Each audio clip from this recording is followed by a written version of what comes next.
Hey you guys, it's Braid. Tonight we're here to talk about smear campaigns. What are they? Do they exist on social media? How do I feel about them? And more importantly, I want to know how you guys feel about smear campaigns, because this is definitely a word that is thrown around quite often, and I've seen it thrown around recently, so I figured that it would be a good topic for a video. So if you're interested, please keep watching.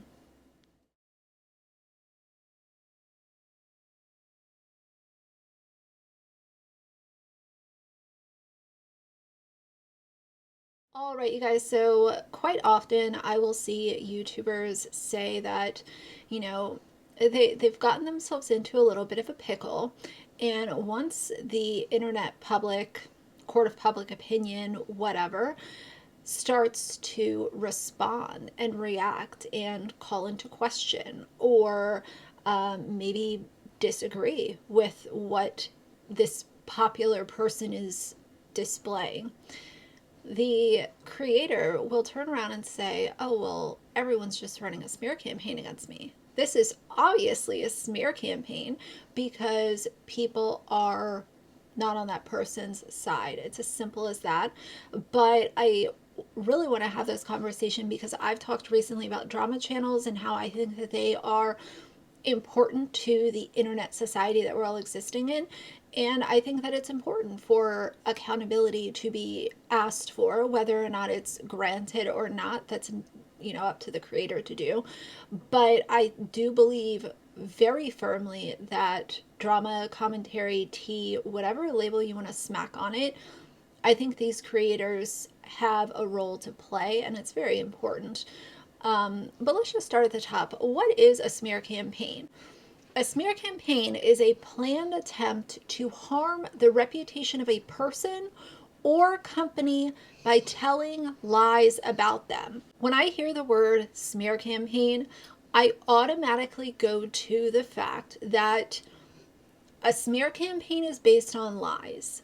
And if you are coming up with lies or trying to spread nonsensical conspiracies as if they are actually facts, that's wrong. And I would hope that most drama or tea channels try to stick to the facts. And I will speak for myself. I sit on my channel and I react to things that are sitting in front of me, whether it's a post, a video, a comment, a tweet, like whatever the material is. I'm reacting to this and I'm telling you guys how I feel about what I'm seeing in front of me. Now, I have seen that conspiracies can run wild on the internet because it's kind of like a game of, what was that game that we used to play in elementary school? Like telephone, where this thing actually happened, but then you have this person add this to it and that person take out that word and replace it with another word. And by the time it gets to the end of the line, it is a completely different thing, that the opposite of what actually happened. Honestly, this is why I've also said in the past numerous times, if I'm going to react to something, let's just say that, I subscribe to Adam McIntyre. If Adam McIntyre releases a video and I can tell automatically that based on the title and the thumbnail, this is what Adam's going to talk about, I will save that video to my watch later and I'll come back to it after I film my video, because I don't want somebody else's opinions to kind of change the way that I'm looking at this material in front of me. And I've tried to make sure I stand by that and not run with conspiracies. And if something is a conspiracy, I will say this is alleged. This could be happening. It could not be happening. I have disclaimers in the beginning of all of my videos because all I'm doing is sharing my opinion. It's very surface level. I don't dig to the center of the earth to get material. It's on the internet. If it's happening on the internet, it's everybody's business. We have talked about that before. If it's on the internet, if it's public record, if it's somebody's public persona that they're putting out to people for consumption, That's everyone's business. So the age-old argument of, well, it's none of your business and you're running a smear campaign, or that person's making up a smear campaign against this beloved YouTuber. That to me, I just automatically kind of crinkle it up and throw it in the trash because it has no value as to what I'm doing, how I make content, or the way that I see or react to things. Now, I want to talk really quick about a narcissistic smear campaign because that's kind of a different branch of the idea of running a smear campaign. And this comes from Caitlin Gillis, and it was reviewed by Dr. Abul Hassan. This is from March 2023. And I'm just going to read it to you guys, and you can drop your thoughts down below on your thoughts of this kind of other subset of the idea of a smear campaign. A narcissistic smear campaign is used to discredit another person by hijacking the narrative of a relationship after it has ended. And obviously, this doesn't have to be a romantic relationship. It can be a friendship, a working relationship, whatever.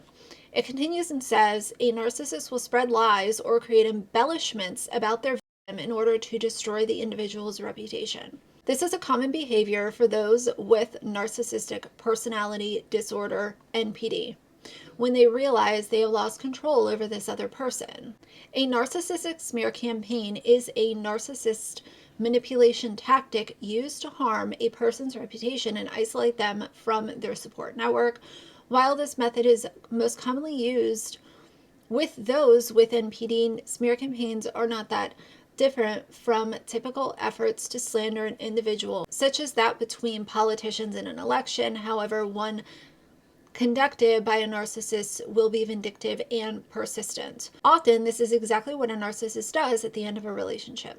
Some of the reasons why narcissists use smear campaigns is to protect their image, to maintain control, to appear like the victim, to get revenge, to accomplish a goal or victory.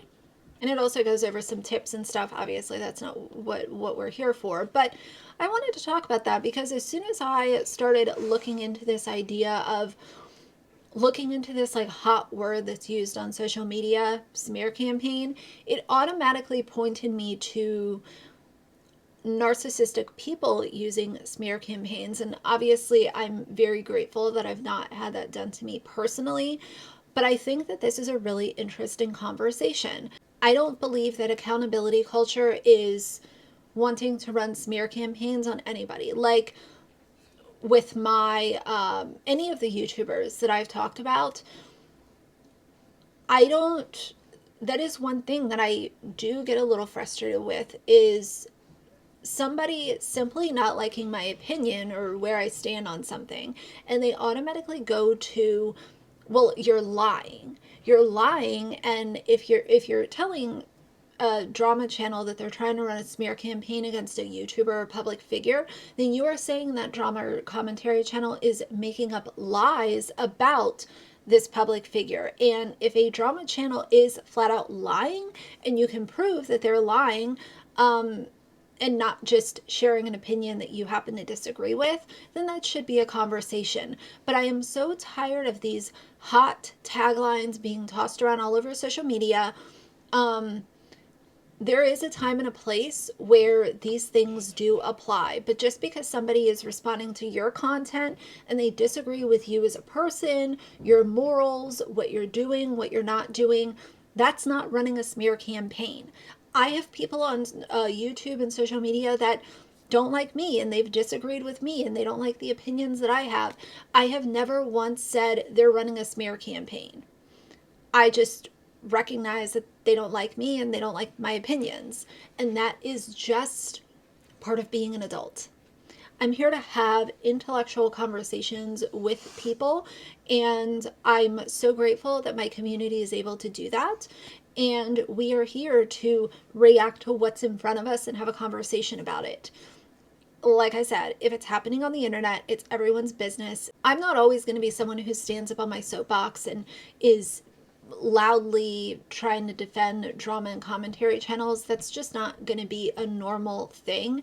But I do feel like once in a while it's worth a conversation, and it's worth the recognition that these channels do have a role to play. And if you're going to run around and just, you know, constantly act like the victim because you did something that people disagreed with and we reacted to it and had a conversation about it, um, welcome to being a public figure.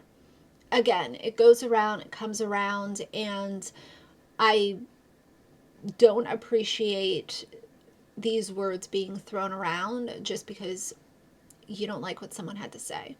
Tell me how you guys feel about all this down below. Have you ever been a victim of a smear campaign?